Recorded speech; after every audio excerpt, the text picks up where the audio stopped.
Aloha and welcome to Maui Nonprofit Notes.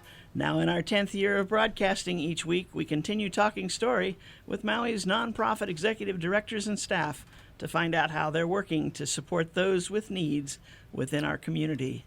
Maui Nonprofit Notes is generously sponsored by Pacific Source.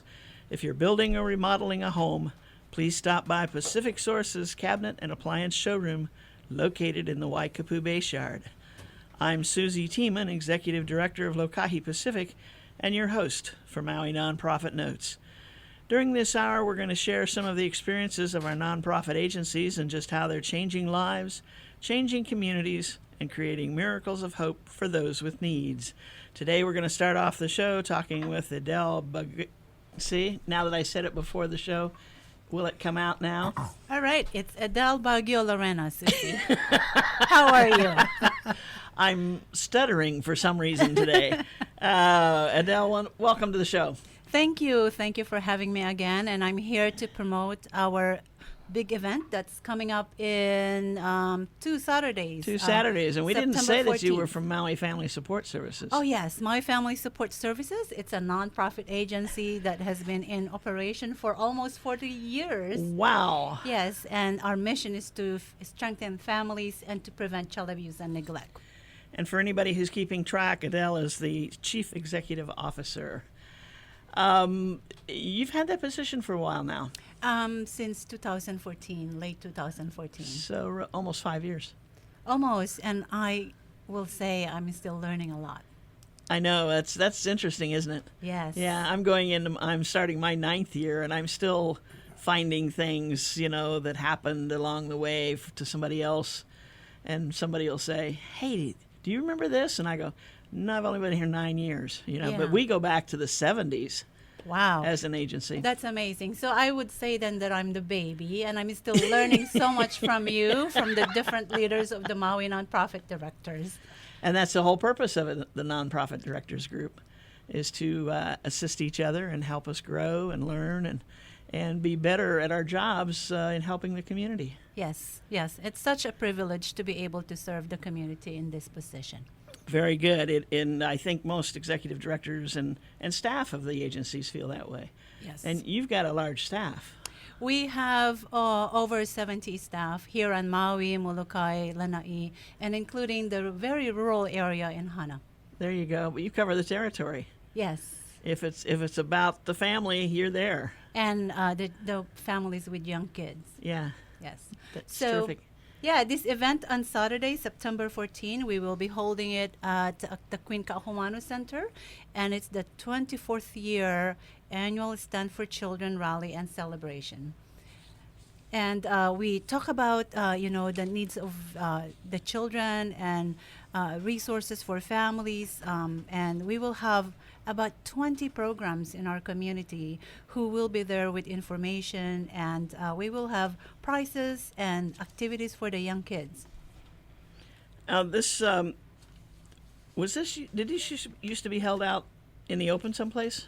Or has it always been We've at Queen tried K? to change it, do it in different locations, but I think that the Queen Kahumanu Center, it's the best location so far because it's accessible, it's in the central area, and the patrons of the center go there who might not know what's happening in our community, what might be the services that are available. Interesting. Now, you also invite other nonprofits to join you in this. Correct. So, as I said earlier, I look at our list, and there's 20 programs and services that will be participating so far. Wow, that's going to make for a full house. Yes, and so we this year's event, it's sponsored by the Hawaii Children's Action Network, which also involves different nonprofits and individuals that are working towards the betterment of the lives of children. Of course, the Queen Kahumanu Center, Family Hui, and the County of Maui. What's the Family Hui? That's the first time I've heard of that. I believe, and they will be there too, so then they can talk about their services. But it's they have volunteers like parenting mentors, and it's like a support group for families with young kids. It's like a traveling interaction group, and they do parent-child activities that promote children's development. Is that a statewide organization? I'm not sure if they're statewide, but they have programs on Oahu and also on Maui. On Maui. So I'm not sure if Okay. they have some presence in the Big Island and Kauai. Okay. That's a reason to go down and check this out. Find out Yes. what the family hui is. Correct. And then the Hawaii Children's Action Network is folks like you. And advocates that are working for children Right. and families. Right. Okay. Very good. Now, I like the Stand for Children. You know, when I first read it, I was thinking Stand Up for Children. I was thinking of the exercise and all this kind of stuff. But it's just taking a stand for children. Taking a stand for children and being aware of the issues that are affecting children and making sure that we're supporting families, because being a parent is not easy. And so we have to have, help families be aware of where they can get support when needed. And what is is there a number one problem or cause within the family that, I mean, does it change from year to year, or is it just always some issue? I mean, being a parent is an issue right by itself, but That's a big question. I know it Cece, is. because it's a multi-prong. When you become a parent, you want to make sure that your kids are growing up healthy, and that they're safe, and that you want the best for them. So you want to make sure you want to provide their basic needs, as well as their education needs. right. So is and all of the organizations within this Hawaii Children's Action Network fulfill those different parts. Correct. And your agency alone fulfills a lot of them. Yes, and so we have different programs that, if I may Sure, share later please. on, talk about what the different programs are. We have 3 home visiting programs, and we have the 3 child development programs here on Maui, and a couple of support groups, as well as subsidy programs that can help families become self-sufficient. Wow. She says it so concisely. Spread it out, Adele. Come on. Let's get some particulars out there. So- Somebody calls you and says, I'm a new mother, Okay. and I thought I was ready for this. Okay. I'm not. So I would ask them, what kind of support do they need? Are they a home-based parent, or are they working? Do they need support in putting their child in a child care or a family child care home? So if they want home visiting, then I would talk to them about a program such as Healthy Families America, and this is a program that's funded by the Department of Health, as well as the DOE, Department of Education, Native Hawaiian Education Program. And so what we do, we can enroll a family during pregnancy or until their infant is 2 weeks old, and we go to their homes and we talk about child development and what to expect when your baby is growing up. We do child developmental screenings. We provide family days to lessen their isolation, because a lot of the stay-home parents, they need to interact with other parents so they can talk to them about what they're going through, what experiences they're going through. And by having that support, then you are learning that you are not alone in the struggle of being a parent. So it's good to have that support, not just with a paraprofessional or the home visitor, but also learning from other parents who might have other experiences or backgrounds from you. Interesting. I think that's, I don't know, maybe I'm wrong, but it seems like it's taken for granted a lot. When somebody finds out they're pregnant, they're ready for it.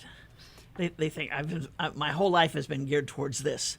Mm-hmm. You hear that once in a while. And you think, and I thought you really know? when I was pregnant with my twins, Yeah. I thought I knew everything. I read a lot of books, but as you go through it, it's really important to also connect with other people. Right. Yeah. Especially with twins.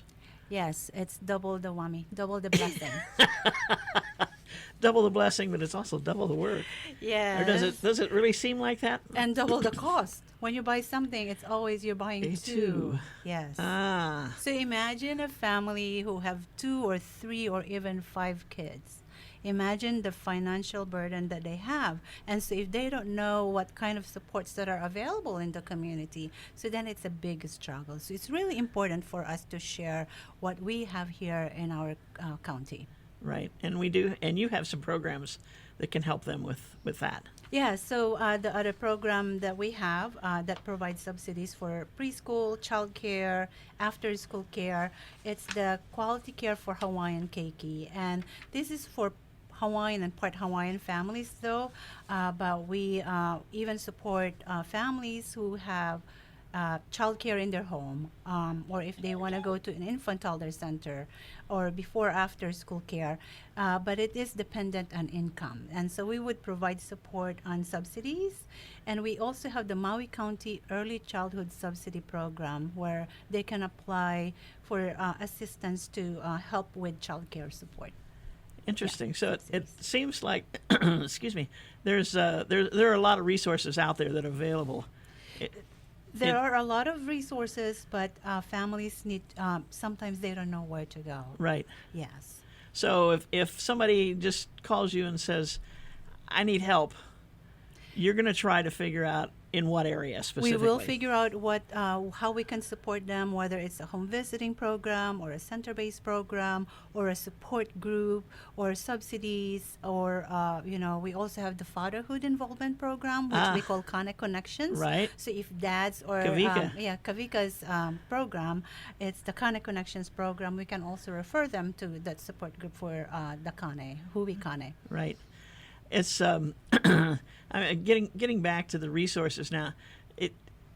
You have funding for these things, but do you run out like towards the end of the year, or is it pretty much sustained? So thank you for asking that, Susie, because the Quality Care for Hawaiian Keiki, for example, we had to wait list families because we already met our 200 goal.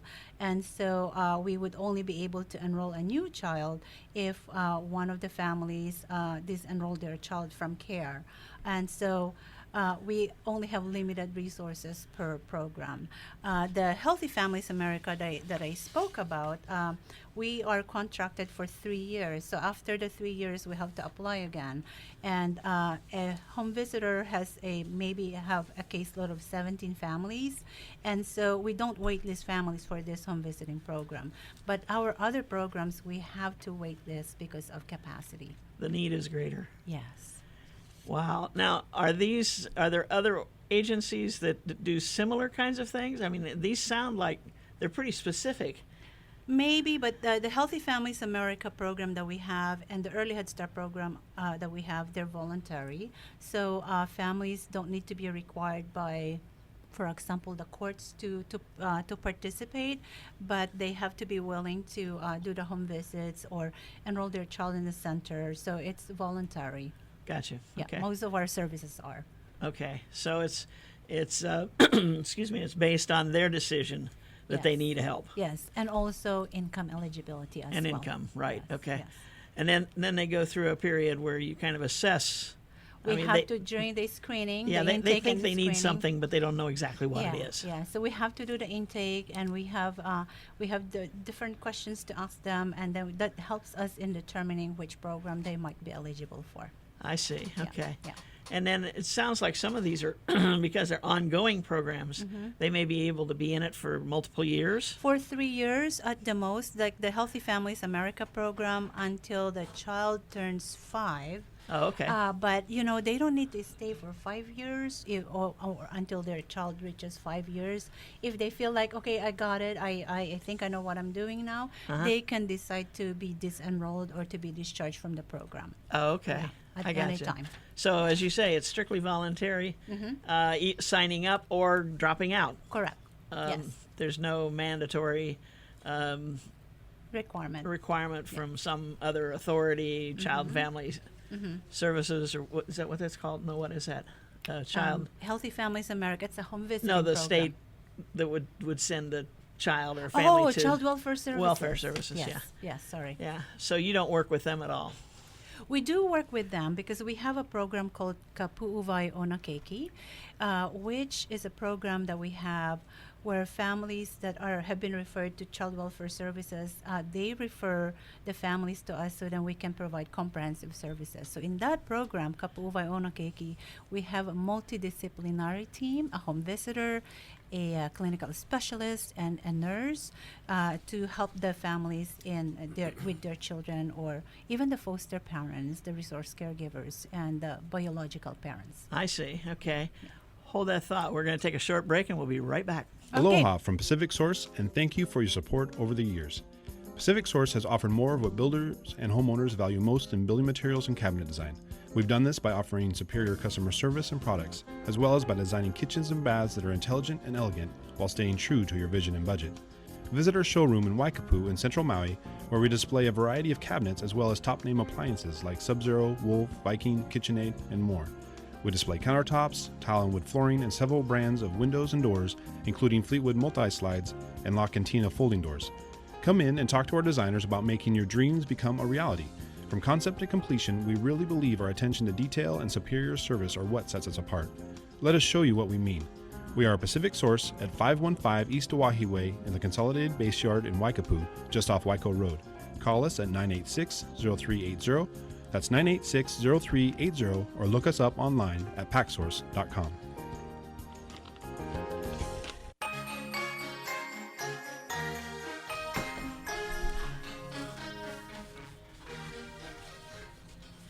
And we are back. This is Maui Nonprofit Notes, the weekly radio show where we talk story with our nonprofit executive directors to find out what's going on in their world. And each of our directors have an interesting world that they work in, and so varied, as you're going to find out today when we go to the second half of the show and we talk about mental health.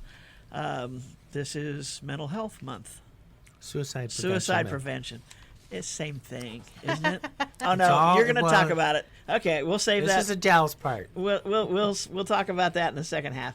Okay, so Adele, we're talking about your various programs and how most of them are voluntary. You've got one here that isn't, that people get sent to you by child welfare services. Yes. So I've talked about the Healthy Families America home visiting program, our Kapu'uvai home visiting program. So what I would like to focus on now, Susie, is the Early Head Start program, which is a home-based program as well as center-based.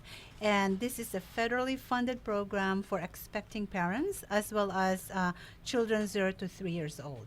So for the home visiting program, we talk about prenatal information, getting ready for baby, connecting to resources, weekly home visits, baby's health, and childcare for children with disabilities. And then for the center-based program, we are licensed by the State Department of Health and Department of Human Services for our center in Wailuku and our center in Lahaina. And we're licensed for 6 weeks old babies up to under 4 years old. Oh my gosh, 6 weeks old. And for this program, it's at no cost to the families. We don't want to say free because it's really expensive to run a center-based program. If parents have to pay, they would be paying about $1,300, $1,400 a month. That's how expensive it is to enroll your child to a licensed infant toddler. Wow. Yes. Again, this program is voluntary, but we prioritize families with needs, low-income families, families that are experiencing homelessness, families that are receiving TANF, which is the Temporary Assistance for Needy Families, and then children in foster care. Now, is it possible for a family who has 2 or 3 kids in that age group to have more than one registered, or is there a limitation? We've had families, like for example a family with twins, or a family with a 2-year-old and a 1-year-old, or even a mom who is currently pregnant and her baby is in the child care center, in the child development center, so they might be receiving home visiting and center-based services at the same time. I see. Okay. Wow, that's helpful. I mean, I can imagine someone who no, I can't imagine what it would be like to have a 1-year-old and another one on the way. We have a lot of families who have these realities, and so they need a service like this. Right. Unfortunately, we are only licensed for 28 in our Wailuku Center and 8 in our Lahaina Center, so a total of 36 center-based program slots. And so our wait list is like 300% Oh my goodness. of our capacity. So that shows the need in our community. So then we promote, we refer them to other resources like the Quality Care for Hawaiian Keiki, or go to the Maui County Early Childhood Subsidy Program, so that while they're waiting for a spot at our Child Development Center, they can have that support for Right. subsidies. You've got a lot of options for them. A lot, but then of course there are limited funding also for these Right, for all of programs. them, yeah. Yes, and you have to be income eligible. I feel it's a challenge for the families who are just a little bit above the poverty guidelines, but not making too much, so they're barely making it.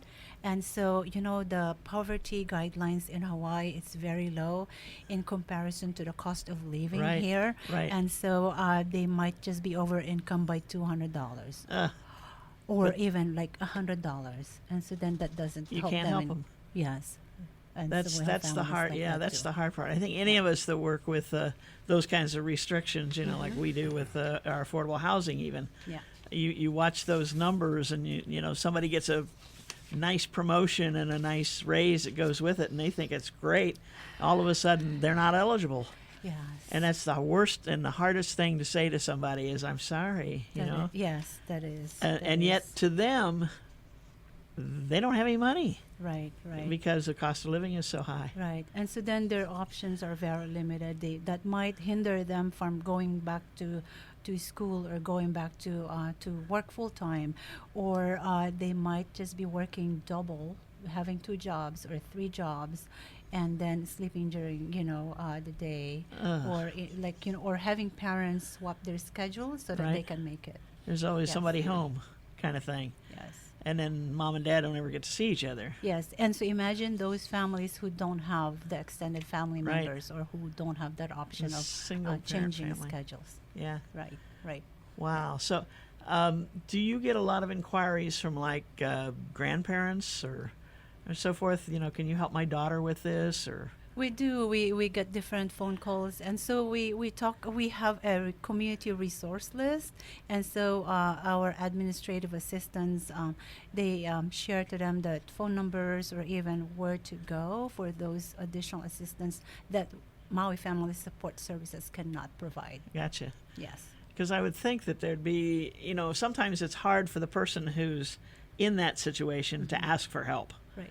But sometimes they have family who realizes, they're not going to make it without some help. Right. And so right. they want to make some phone calls or Right. try some inquiries. But then Right. it's always kind of touchy. How do I say, I called Maui Family Support Services and you can get in this program? Right. Is that a hard thing for a parent to accept, or? Some parents, and especially in some cultures also here, of the many different cultures that we work with, even asking for help is a challenge for some families.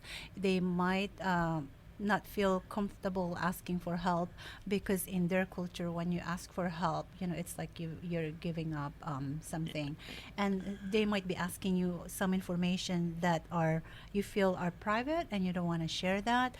But in applying for some services and resources, it's unavoidable that you might need to divulge, for example, how much money you make, who lives in your household. We also have families who worry about the immigration laws. Right, and so they might not be as forthcoming in sharing some personal information. I see.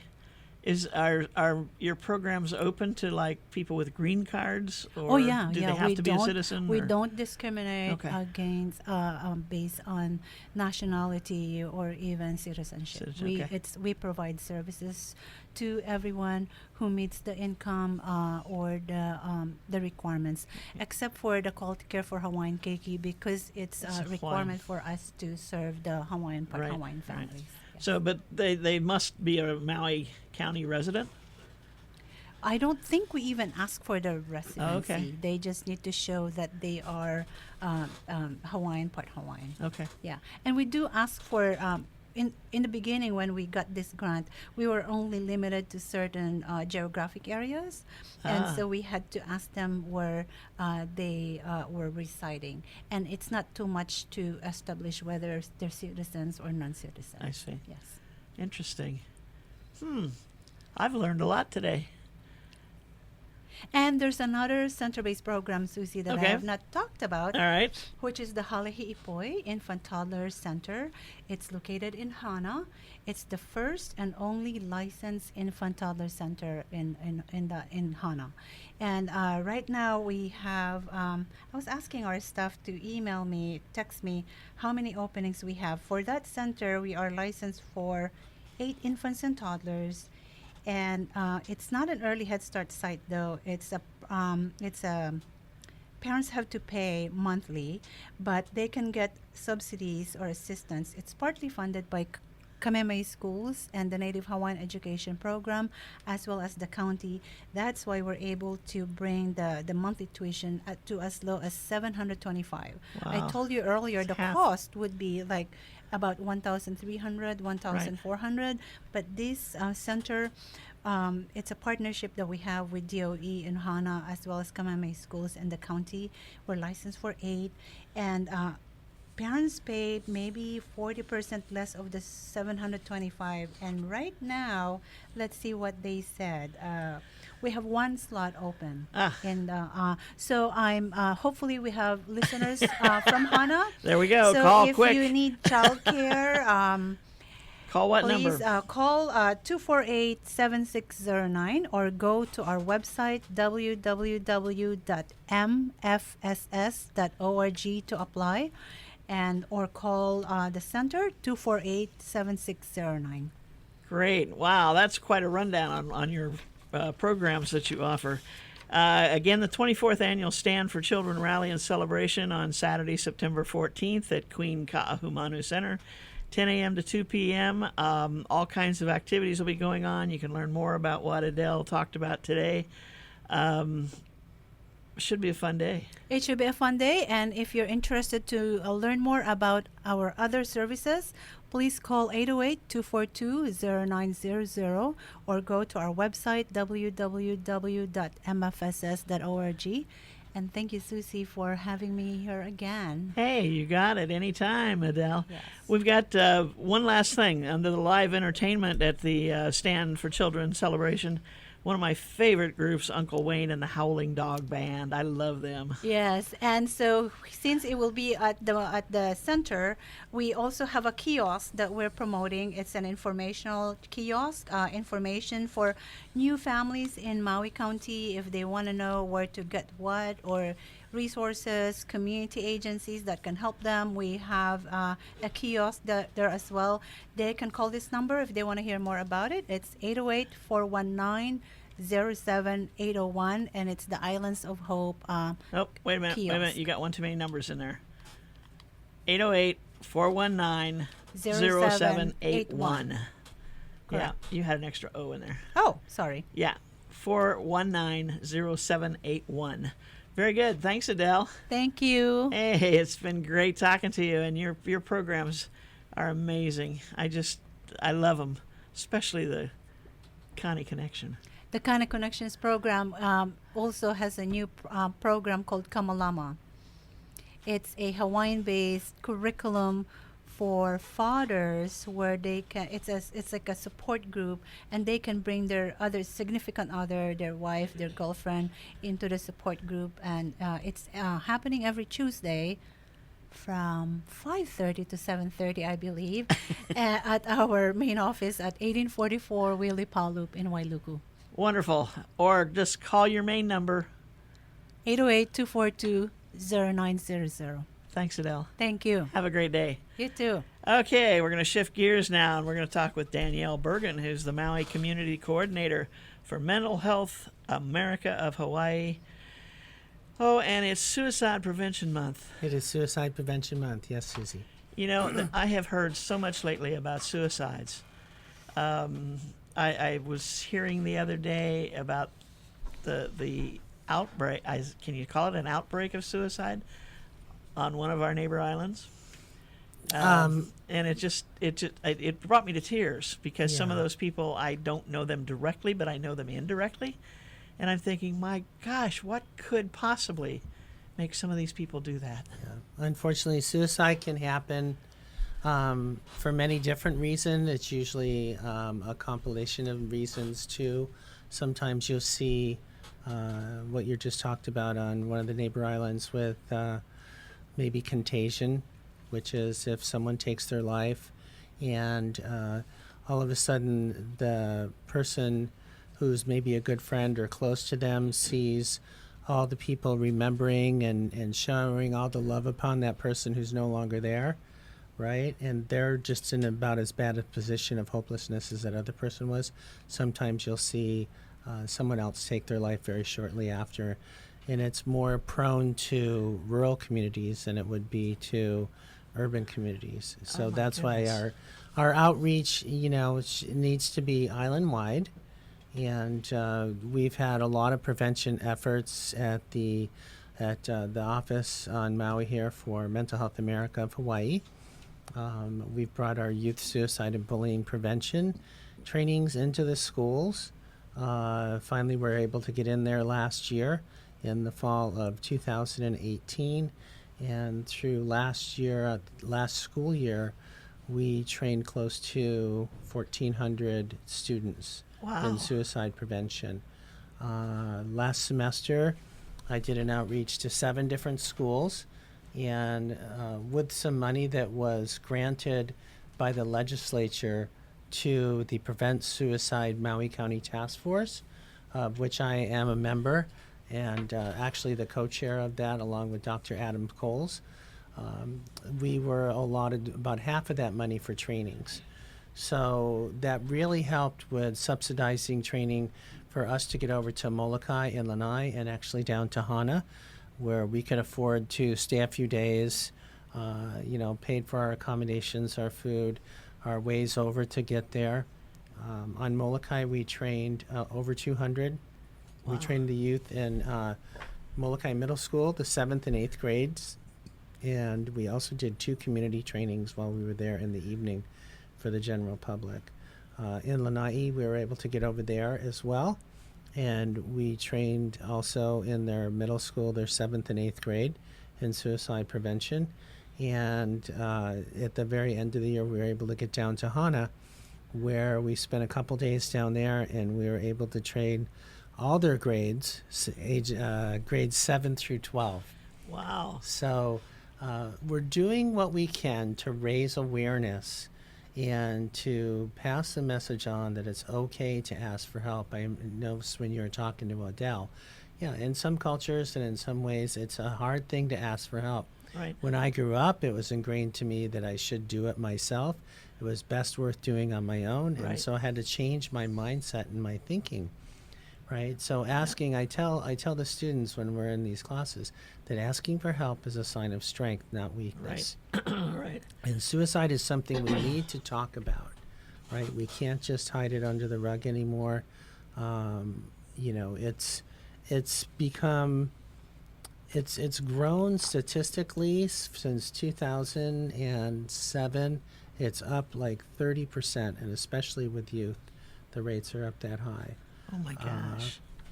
Ages 15 to 44 in Hawaii, suicide is the highest rate of accidental deaths. So more than suicide, or more than car accidents, drownings, or accidental poisonings. 1 person in Hawaii dies every 2 days from suicide. I was reading that the other day, and I that's just incomprehensible. Mm-hmm. And yet, when somebody's telling you about like this outbreak, that's the only way I can come close to talking about what they think, what they're having or going through. It's like, what? And what you said makes a lot of sense, because if you've got people in desperate situations, the only hope that they're seeing on the horizon is the good thing somebody's saying about someone who did it. Yeah, and that's unfortunate. That's why we need to change that. You know, we need to get out to do more prevention awareness. And as Kristen Mills said in the paper on Saturday, there's a great article from the Right. Department of Health. And Kristen is also a member of our Prevent Suicide Maui County Task Force, and she and I often talk about this. And you know, we really need to communicate. We really need to tell people that suicide prevention is possible. It is a public health problem right now. So all our efforts, you know, a lot of our efforts are going into prevention at this time, especially, you know, with our agency at Mental Health America of Hawaii. So the more you can, you know, for youth, for example, the more protective factors they have around them, the more communication that they can have around them with friends and family, right? The Right. better off they're going to be. The more fun things that they go out to do. We can get them off their iPhones or whatever for a while, and you know, we're fortunate in Hawaii. A lot of the youth, you know, love to surf. They love to get out. Right. We have a lot of stuff that's going on. You know, suicide is usually never just one thing. It's a cause, you know, that can be caused by many things. There's usually a mental health condition associated with it, unfortunately. Go ahead. I'm going to stop you right there. We got to take a quick break, and we'll No be right problem. back, and we'll really get into it. Aloha from Pacific Source, and thank you for your support over the years. Pacific Source has offered more of what builders and homeowners value most in building materials and cabinet design. We've done this by offering superior customer service and products, as well as by designing kitchens and baths that are intelligent and elegant while staying true to your vision and budget. Visit our showroom in Waikapu in Central Maui, where we display a variety of cabinets as well as top-name appliances like Sub-Zero, Wolf, Viking, KitchenAid, and more. We display countertops, tile and wood flooring, and several brands of windows and doors, including Fleetwood multi-slides and La Cantina folding doors. Come in and talk to our designers about making your dreams become a reality. From concept to completion, we really believe our attention to detail and superior service are what sets us apart. Let us show you what we mean. We are a Pacific Source at 515 East Oahe Way in the Consolidated Base Yard in Waikapu, just off Waiko Road. Call us at 986-0380.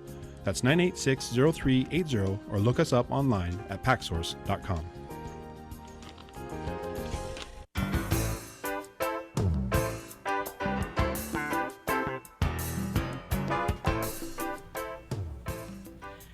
And we're back. Excuse me, this is Maui Nonprofit Notes. Now in our 10th year of broadcasting, we continue talking with our nonprofit executive directors and finding out what's going on in their worlds. And the first half of the show, we talked with Adele from Maui Family Support Services about doing things with young children. That didn't even sound good, did it? Doing things with young children. The various educational and yeah, that's kind of it. How do you explain what she does? She works with young children to get them ready to be the next level. Yeah, to she move helps on to the support next. their families. There you right? go, supporting the Maui family. That's what they're Support about. Services. Good point. You know, they actually came out of Mental Health America of Hawaii. Oh, did they really? Yeah, 40 years ago. Oh yeah, When their agency started. interesting. Yeah. Okay, hey, I didn't know that, but They're one of our babies. we never know on this show Yeah. what we bring together or That's or right. take apart, whatever the case might be. But we're talking right now with Danielle Bergen about Suicide Prevention Month, and she was starting to tell us about some of the things that they learn when they do these youth training sessions on suicide prevention. And we had earlier talked about just how dire a need we have to help people understand Yeah. there is something you can do besides committing the act. Yes, yeah. We don't, well, you know, the more options that are out there for youth and the more that they can recognize the signs and symptoms of suicide, they themselves can become empowered to help save one of their classmates or one of their friends' lives. And so through the training of youth suicide and bullying prevention, we teach them about bullying prevention in the first half of the program and show what the signs of the different types of bullying and how that can affect somebody who's been bullied on a consistent basis. And a lot of those ways that they're affected are very similar to the, you know, some of the warning signs for depression. Depression and anxiety are two of the biggest mental health conditions that youth will actually face. About 30% of youth have some kind of anxiety condition, and sometimes some part of their life. And the median age for that is like age 11. Oh my right? gosh. Median age for most mental health conditions is 14 and a half. So you can see how youth are at more risk than others. And at this point, right, by us talking about this and bringing it into the schools, we teach the youth to not just listen with their ears, but listen with their eyes. When we teach them about some of the warning signs of suicide, such as someone who's talking about killing themselves, friends that are feeling hopeless, people that think that they have no reason to live or are a burden to others, maybe they're feeling trapped, or they might start turning to ways of trying to cope with it with increased use of alcohol or drugs. Withdrawing from activities, that's a big one. Someone who's a good friend of yours and is out there doing things with you all the time might not start showing up after school to some of these activities. Maybe if they play sports, they're missing practices. They start to isolate. So these are things that you can see with your eyes, right? And so you listen to those warning signs, and then you learn how to ask the question. And the question is, are you thinking of taking your life? Are you thinking of killing yourself? And you say it that directly, because there's many studies have been done about this. And if you actually ask the question, it'll open up the door for them to be able to say, yes, I need some help, right? It's not going to increase their risk of taking their own life. It is not. And I have to really emphasize that. And I remember the first time that we talked about that, and I'm sitting here going, really? It's not a suggestive kind of question? It is not. And you come about these conversations in a loving and meaningful way. It's not, you just don't blurt out that question like I was talking about, but you have that conversation. I've noticed, that you haven't been yourself lately. You've asked them a few times, you've had that conversation. I've asked you and talked to you a few times about this. You said no, but now you're missing practice and you're one of the best players on the team, or, we used to always go surfing with us, and you're not even answering our tests anymore. And we know you got some problems at home. We know that your parents are divorced. Kids know these things about each other and their friends. So we teach them to be able to ask that hard question. But if the individual says yes, then we don't want to put the burden on the youth, because that's a big burden for them to try and help them at that point. What we talk about is listen, ask, and tell. And the tell is to tell your teacher, tell your coach, tell an administrator, tell the behavioral health therapist, tell the vice principal, the principal, tell whoever is an adult in your area about what's going on, and try to include the youth into that conversation. You trust Susie. We know that you trust Susie. I've seen you talk with her. You're good friends with her. I bet you she has some good suggestions. Let's go talk to her. I'm sure we can try and get help, right? So, and the people that do get help might never even attempt, right? Right. Usually their chances then are to be able to address the problem through, maybe it's cognitive behavioral therapy, could be all kinds of different things, right? But the more you can get to that place of once you're asking for help and receiving help, right? That's when things change in someone's life. That hopelessness goes to hopeful, right? Right. That's what we're trying to hope to change. I'd really like to give you some resources. Okay. I know we still have a few minutes left, but I Sure. think giving resources to people is such a great thing to have, because people, if you're out there listening, you can always put these in your phone right now. These numbers are such important numbers to have. Locally, we have the Crisis Line of Hawaii. Okay. You can call them. It's 24/7. If it's a mental health emergency, or especially if it's about suicide and you need some help on what to do, call 1-800-753-6879. That's 1-800-753-6879. This is the Crisis Line of Hawaii. And if there's any youth out there that are listening, and you should be in school, but if you are listening, when parents, right, there's a crisis text line. We know how our youth feel much better about texting than they do about talking to somebody. So if you text Aloha to 741-741, somebody will respond to this text within 45 minutes and ask, or 45 seconds, excuse me, within 45 seconds and ask what's the matter, what's going on. You can text them, and if you need help trying to talk with a friend who's suicidal or has suicidal ideation, they will help. Then, of course, there's the National Suicide Prevention Lifeline. It's also 24/7. It's 1-800-273-TALK or 1-800-273-8255. All right. For LGBT youth, there's the Trevor Helpline.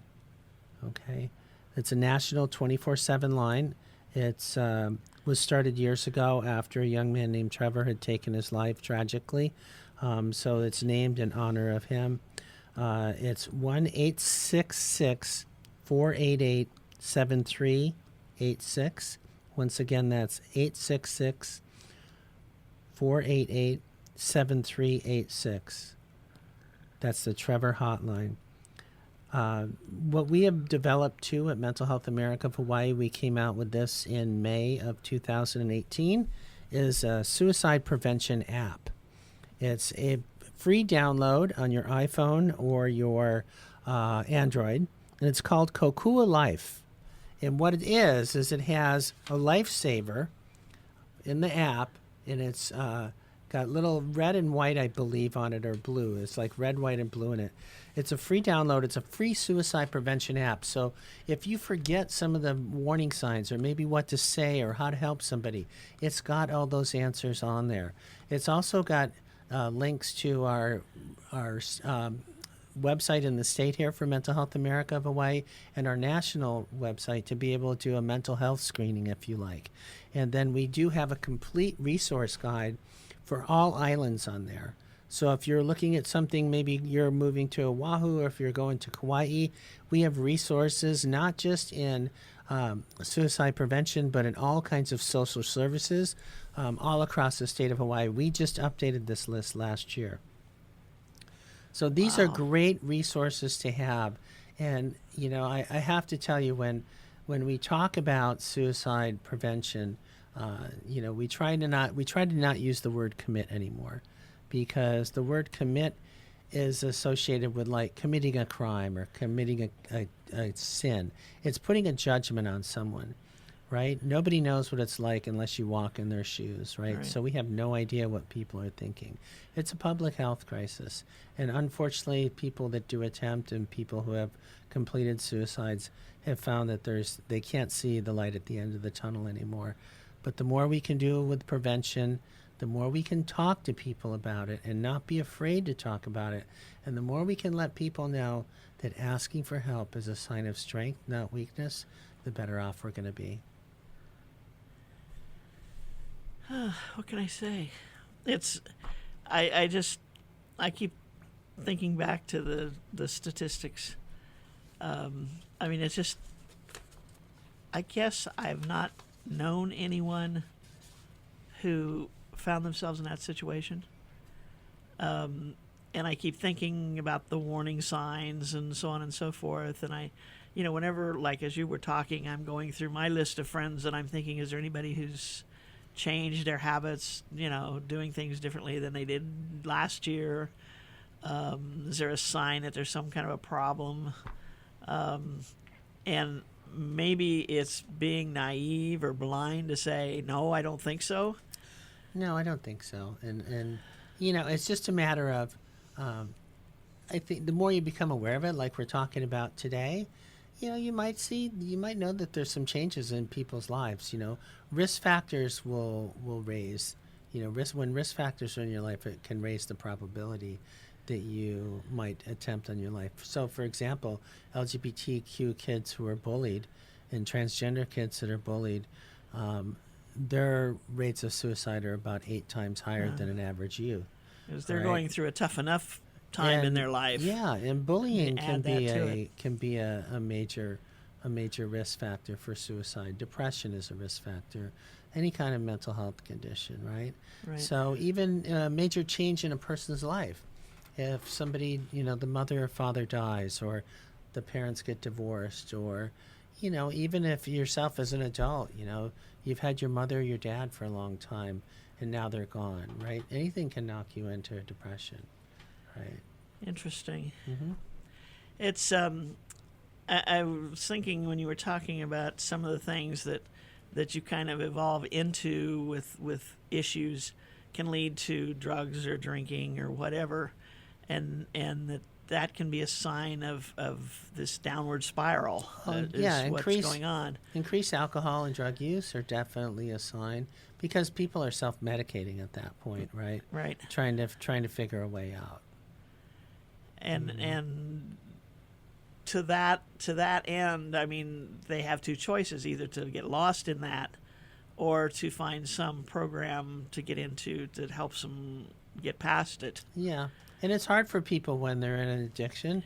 I don't think anyone who's been in an addiction that I know of, right? They kind of know what's going on, but they just don't know how to ask for help. Yeah. So sometimes with these people, the more you can try and reach out to them as a friend or a loved one, Right. the better off their chances are going to be, because once they can open that door to get into recovery or some kind of 12-step program or something like that, Right. you'll be able to help them. And usually that's the tip of the iceberg. It's interesting how often today we've talked about the asking for help Mm-hmm. problem, if you will. And how do we go about working with someone that we believe there's a problem without just coming out and saying, well, you need help, Right. and just instead trying to show them the way to some help.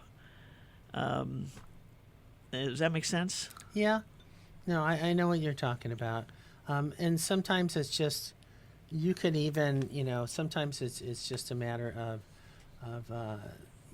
you could even say to yourself, if it was just about something that's, simple, or, before you start talking to somebody, you can interject on how you asked for help at one time and how much it made a difference. I got Be a the new example. job years ago at the Maui Chamber of Commerce with Lynn Woods, and I did not know a lot about computers or anything, but I'll tell you one thing, my coworker did, Sonia Spring, and I learned how to ask for help Yep. with Sonia a lot. There you go. And, asking for help, right? Yeah. Got me to where I am today. I got you. Last thoughts. We got to close this down. Last thoughts, being Suicide Prevention Month, just try to be aware of what's happening and what's going on. Talk to your friends, talk to your family, communicate, okay? Talking is such an important thing. And also, do something nice for yourself and do something fun with friends, right? That's a protective factor. These are things that are going to make you feel better. And the more we feel better, the better mental health that we have. So, pat yourself on the back once in a while and look in the mirror and tell yourself you love yourself. Hey, wow. Good advice. Everybody turn around and look in the mirror. You got it. Thank you, Danielle. Thank you, Susie. I Always, appreciate it. Always, I guess I can't really say it's always a pleasure talking to you, but we get the facts out there, and We do. hopefully our We do. listeners will pick up on something that we've said and offer help without being asked. Good. Thank you. Maui Nonprofit Notes is sponsored as a community service by the Pacific Source, the builder's choice. Please give them a call at 986-0380 or stop by their showroom in the Waikapu Bayshard on East Oahe Way to see how they can help you with your building project. We want to thank Pacific Source for being our sponsor from day one, and we also want to thank you, our listeners, for the responses our agencies get from you regarding the activities we talk about on this program. Oh, our time is up. Mahalo, everybody, for joining us. We'll see you next week, same time, same place. Susie Tiemann, Executive Director, Lokahi Pacific, is your host. Have a great week. Aloha.